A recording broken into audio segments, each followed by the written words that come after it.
Hello students, welcome back to my YouTube channel. তো তোমরা কেমন আছো? আশা করি ভালোই আছো, আমিও ভালো আছি।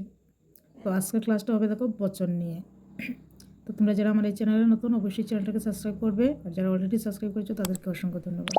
তো বচনটা দেখো ক্লাস 3 থেকেই শুরু হয়ে যাবে। তো তোমরা যারা ক্লাস 3-4-এ পড়ো তাদের জন্য খুবই ভালো হবে। তো আমি প্রথমে লিখেছি দেখো বচন কাকে বলে। তো আজকে আমি বচন নিয়ে ক্লাস করব, আমি লিখে দিচ্ছি দেখো। তো বচন কাকে বলে? উত্তরটা হবে দেখো, শব্দ বা পদের মাধ্যমে প্রকাশিত কোনো ব্যক্তি বা যে কোনো বস্তুর সংখ্যাকেই বলে বচন। এবার কত প্রকার ও কি কি? তো আমরা জানি বচন দুই প্রকার। বচন দুই প্রকার, যথা এক বচন ও বহু বচন। এবার যদি আমরা আসি 3 নম্বর প্রশ্ন, যেটা হচ্ছে এক বচন কাকে বলে? উদাহরণ দাও। তো এটা হবে দেখো,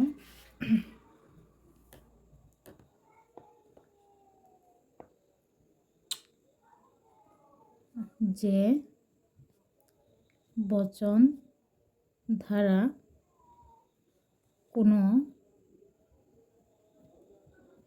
ব্যক্তি বা বস্তুর একটিমাত্র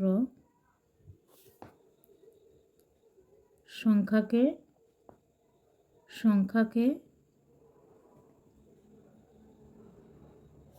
বোঝায়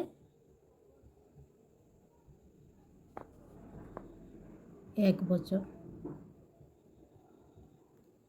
এবার হচ্ছে উদাহরণ,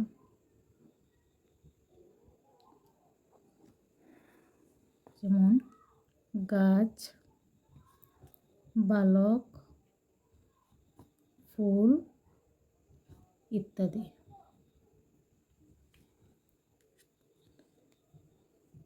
তো এবার হচ্ছে বহু বচন কাকে বলে?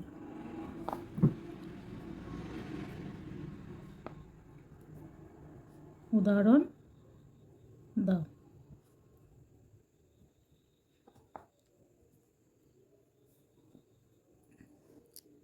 যে বচন দ্বারা কোনো